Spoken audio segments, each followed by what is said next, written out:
Nih.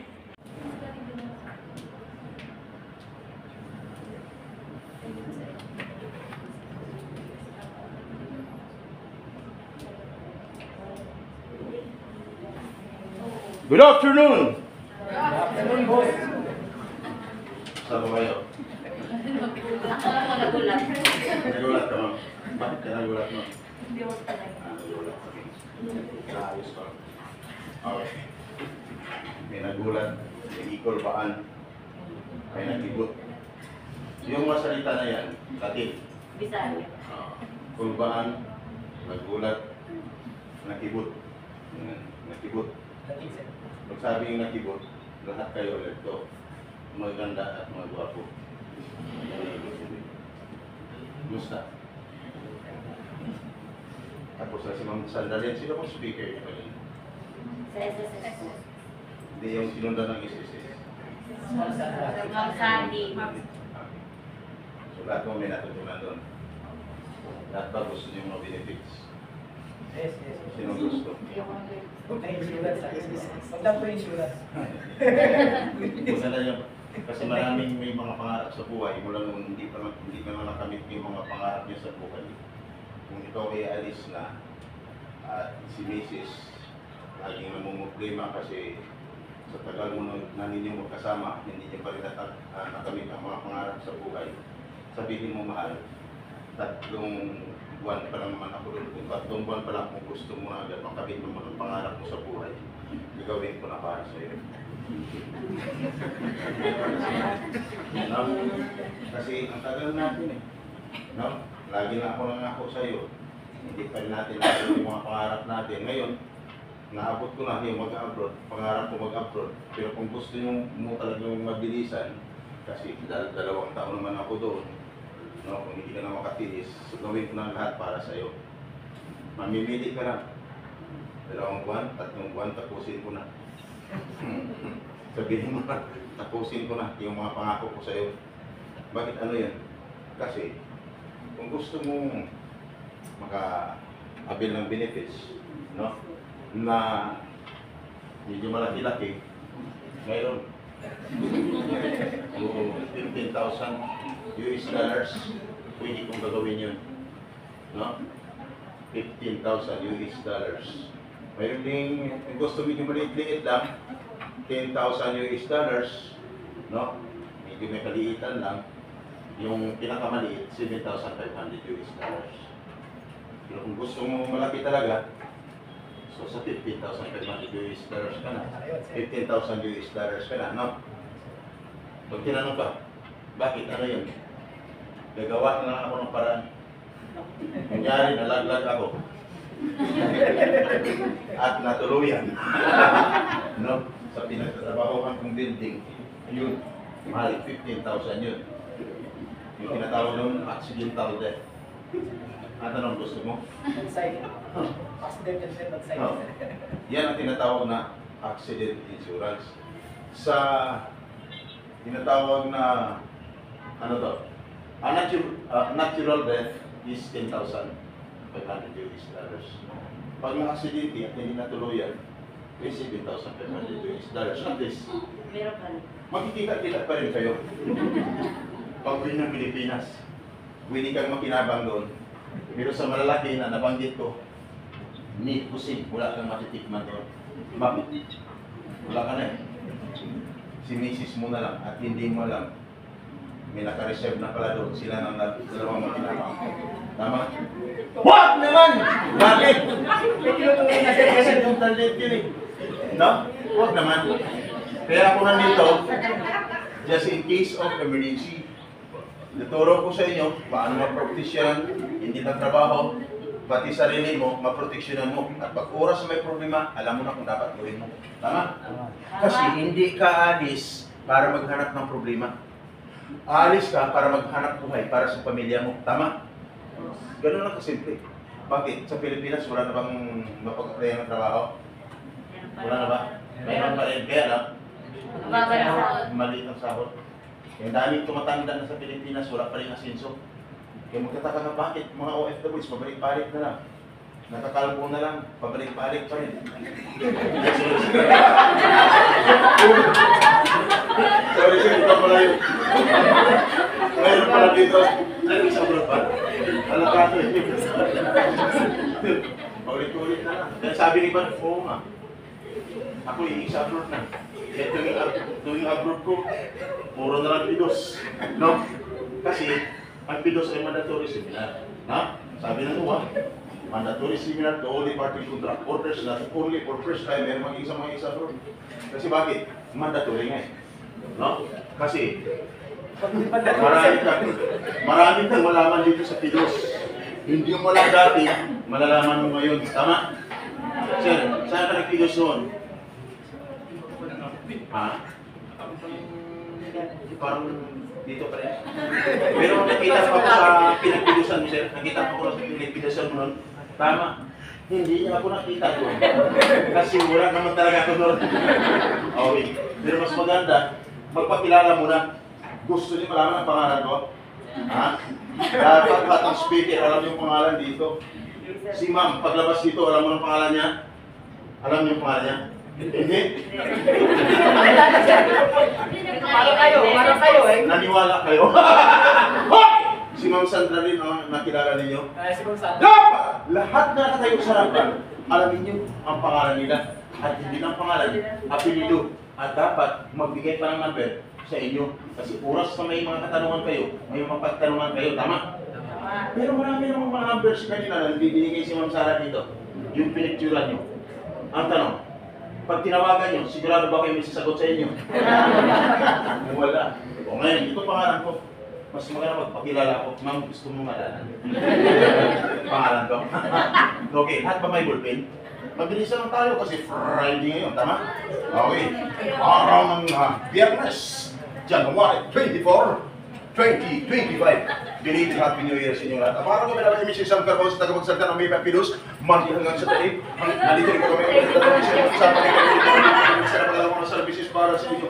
Ang iba ang tatanong Mrs. Sam, ano na pala mga services niyan? Ang lagi kong sagot, ganito, mamaya, inyong malalaman ang buong detalye sa aking pagbabalik. Nakopya nyo? Hindi nyo talaga makopya. Kasi kahit anong pakilala ko, isang litra, hindi pa naman isulat-sulat ang pangalan ko. Tama? Kasi, bakit hindi mag-isulat-sulat? Kasi mabilis ako magsalita. Tama? Ang tanong, ma'am, ano ang gusto mo? Mabilisan o matagalan? Matagalan, siyempre. Depende kung ano mo gagawin. Ang ito ang kailangan ko. Itong sumalit. Ang sabi niya, depende kung ano gawin. Pero, alam niyo, kadalasan ang sagot dito, sabi sa akin, sir, gusto ko matagalan. Kasi bakit? Matagalan daw talagang fail na fail niya. Yung napag-usapan dito sa loob ng pidos. Tama? Dahil fail na fail mo, may natutunan ka, paglabas mo dito, may nai-apply ka. Tama? Mahalaga yung may kaalaman. Pag may kaalaman ka at may natutunan ka, yan ang naging tulay sa pagtagumpay ng isang OFW. Tama? Tama. Sa pidos, pantay-pantay dito. Nurse, doctor, engineers, construction worker, janitor. Pareho lang yan. Dapat pantay ang pagtingin. Ha? Lalo na pagdating sa labas ng bansa. Sabihin mo, ganyan naman siya. No? Pero pareho pa rin pala kami. Na ano? Bayani. Bayani po kayo.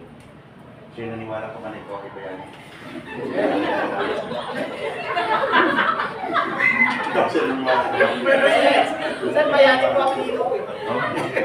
Bayani kayo, bakit? Ikaw saan naniwala ka ng bayani ka? Para si Andres Bonifacio mas bakit? Nagiging bayani kayo sa anong saan? Ha? Dahil pag nagpadala ka ng pera, kayo, ng mga OFWs, mapa-engineer mo yan, nurse, doctor man yan, construction, janitor man yan, pareho kayo nagpapadala ng pera, malaking na i-contribute niya sa pag-ating naman yung ating bansa. Tama? Doon yan pinapasok sa kaban ng bayan. Nagpapadala ka ng pera, may, sa mga remittances, kaya may mga ATM, no? May mga bank account, kung nagpadala ka ng pera, may bayad yun, tax, no? Saan pinapasok? Sa kaban ng bayan. Ang tanong, Sino ang nakikinabang? Sa bulsa na nga. Sabi ni Senito, inupit. Galit na galit eh. Si ano? No, yun lang. Huwag niyo nang magitin kung sino-sino. Ang importante mahalaga. Nandito kayo ngayon at paalis na. Tama? Kaya kayo nagiging bayani. Dahil sa pagtulong ninyo upang may angat ang ekonomiya ng ating bansa. Maliit man, kung malaki ang padala mo, magbabayad ka ng tax. No? Kulang naman ang sahod mo, kukumplito, magpapadala ka pa rin sa pamilya mo. Kaya bawas ng tax agad yun.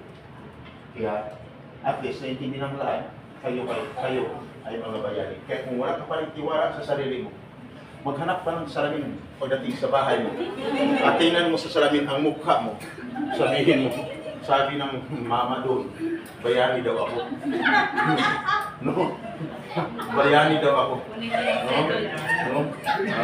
Ngayon, pag hindi ko na mapigilan ang sarili mo, sabihin mo, sige, tanggapin ko na lang, bayani nga ako. Kahit ganito lang ang mukha ko. Kaya dito, mamaya, paglabas mo, pag may parang-harang dyan sa dadaanan mo, sabihin mo na, alis ka nga dyan, alis ka nga dyan. Alis.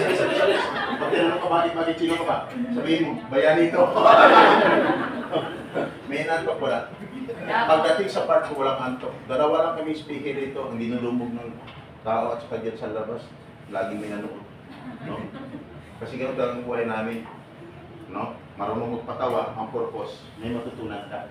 Hindi yung puro ka ng tamok-tamok, magaling ang speaker, tamok ka ng tamok, pero sa isipan mo, yes sir, yes ma'am, yes ma'am. Pero anong oras mo ba kami talaga pakakawalan? Kasi gutom na pala. Tama? Kaya sabi ng iba, tahimik lang dyan iba, ikaw, ano namang oras mo kami pakakawalan dito? Huwag kayo magalala, concentrate lang. Pag nakakonsentrate kayo sa akin, nakafocus yung mind mo sa akin, no? Mabilis tayong matapos. Concentrate sa akin, huwag sa katabi, huwag sa cellphone. Bakit? Para mapabilis tayo. Okay? Pangalan ko, Mr. Sam. Mr. Sam, bakit ka na dito? Nandito ako, just in case of emergency. Emergency. Kaya ang part ko is welfare assistance, just in case of emergency. Ang part ko is more on realities. Yung totoong pangyayari, nangyayari dito sa Pilipinas hanggang pagdating sa labas ng bansa. Kaya lagi kong sinasabi, pag ikaw ay OFW, dapat ihandaan mo ang sarili mo. Pag nag-apply ka bilang isang OFW, alamin mo kung ano ang pinakasok mo. Bakit?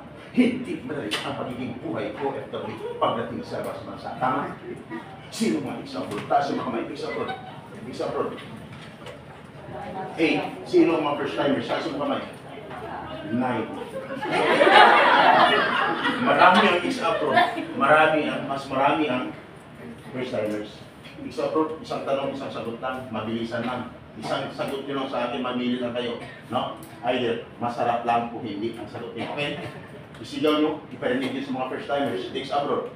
Isigaw nyo po iparinig nyo sa kanila, sa mga first timers. Ex-abroad. Masarap po ba OFW o hindi? Sarap. First timers. Narinig nyo? Anong mas maraming sumagot? Masarap o hindi? Hindi daw po. Hindi. First timers. Ang tanong, tuloy, hindi. Sabi ng sir, masarap. Kasi, kita yan. Alatado, may kadikit lagi. Ay, sir, magkasama kayo, ma'am? Magkasama.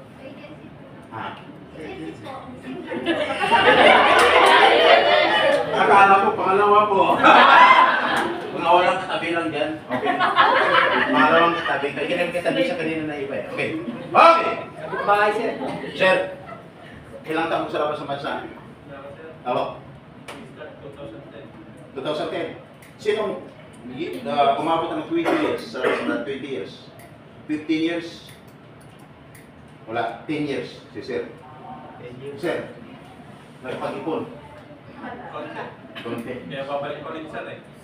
May anak, sir? Meron. Ilan? Padalawa. Tatlo. Padalawa. Dalawa lang. May asawa ko. Isa sir. Oh. Hindi sa loyan. Alam mo na.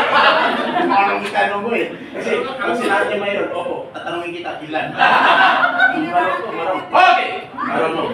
Ngayon, concentrate. Nagtatanong na naman ako. Sunod na katanungan ko. Ready na ba kayo? Ready na? Ulitin ko, ihanda ang sarili kasi ibang batas dito sa Pilipinas, iba ang batas pagdating sa labas ng bansa. Mayroong kasabihan, ignorancia legis niminim iskusat. Tama? Ignorance of the law excuses no one. Kaya walang ligtas. Kahit sabihin mo, ay, hindi ko alam yan eh. Under interrogation or investigation ka pa rin para malaman kung isabi ka ang totoo hindi. Kaya pag nakatunayan, ikaw nagkasala, mananagot ka sa batas doon. Ang daming nabanggit ni Ma'am Sandra rin. Nabanggit ba sa inyo mga do's and don'ts? Okay. Nabanggit ba sa inyo bawal yung makipag-holding hands? Hindi. Makipagkamayan na. Pag nahuli kayo doon, kulong. No? Pero ano ka ng investigation at kung napapatunayan na ikaw nagkasala, kailangan kasi, kung pag-holding hand ka doon, opposite sex, dapat mayroon kang katibayan na ikaw ay kasal. Anong katibayan mo? Yung marriage contract. Marriage contract. Na totoo, hindi yung fake na 2,500 ha. Pag nakulong, anong maligasa nun? Sige nga. Illicit relationship or love case. Pag napatunayan na kayo nagkasala, wala kayong pilitan ebidensya, hindi naman talaga kayo mag-shoota o magkarelasyon, makulong ka pa rin. Alam niyo, every Friday may kaatibat na 100 lashes every Friday. Na? Alam niyo yung lashes? Alam mo lashes, ma'am? Hindi? Hindi, gusto mo mga natin? Ay, lashes daw. Ay, lashes ka din. Latigo, ma'am. Okay, okay, no? Kaya itong si Teta, bakit ko alam yung part ni Ma'am Sandra Lee? Kasi ang part niya is part ko. Yung part ko, hindi niya part. No? Wala pa itong pidos noon. Dito lahat. Wala pa. Nasa servisyo kasi.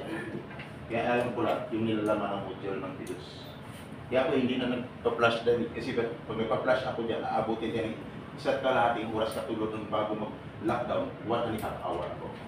Dahil kabisado at memorize ko naman ang pinagsasabi ko, hindi na ako nagpa-flash ng subject or subject matter or yung dapat ipapaliwanag sa iyo, no? Kasi ngayon, dati 1.5 hour, maganda ng sahod ko noon. Ngayon, dahil walang sahod, 30 minutes na.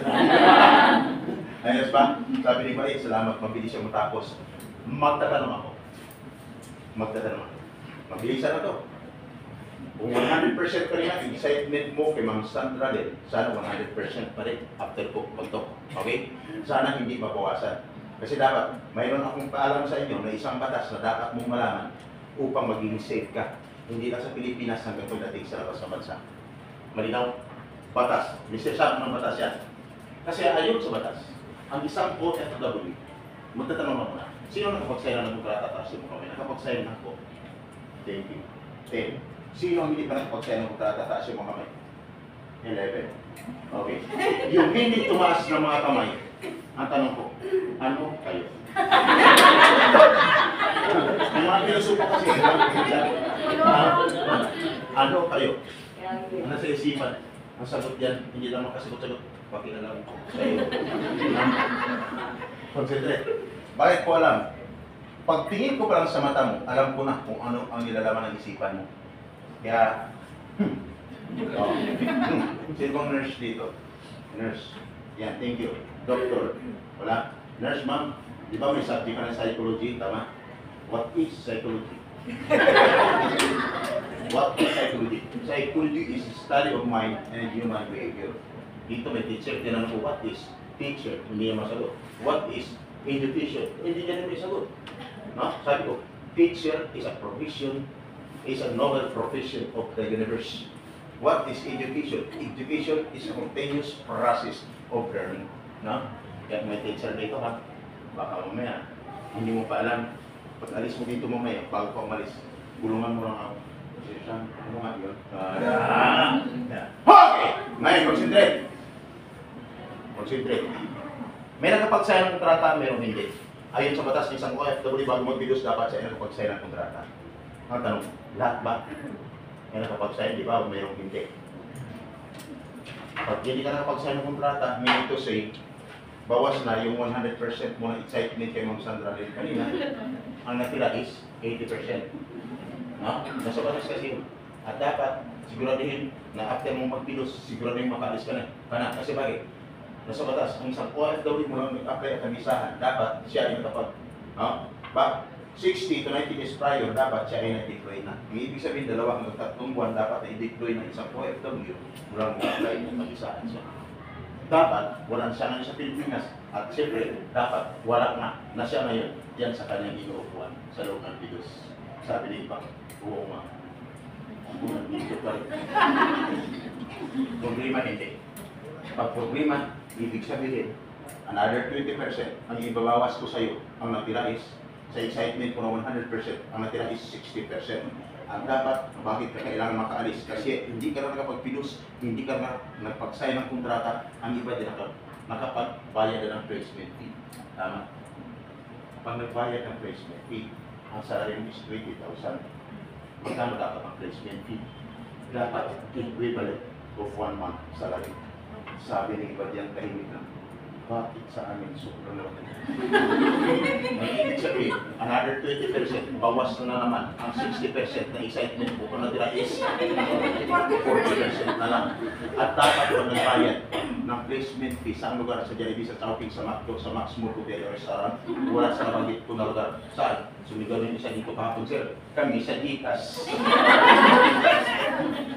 Naawa ka sa iyo, mag-recruit sa iyo, kaya pinabayad ka sa Gcash. Wala sa nabanggit ko na lugar dapat sa loob ng agency.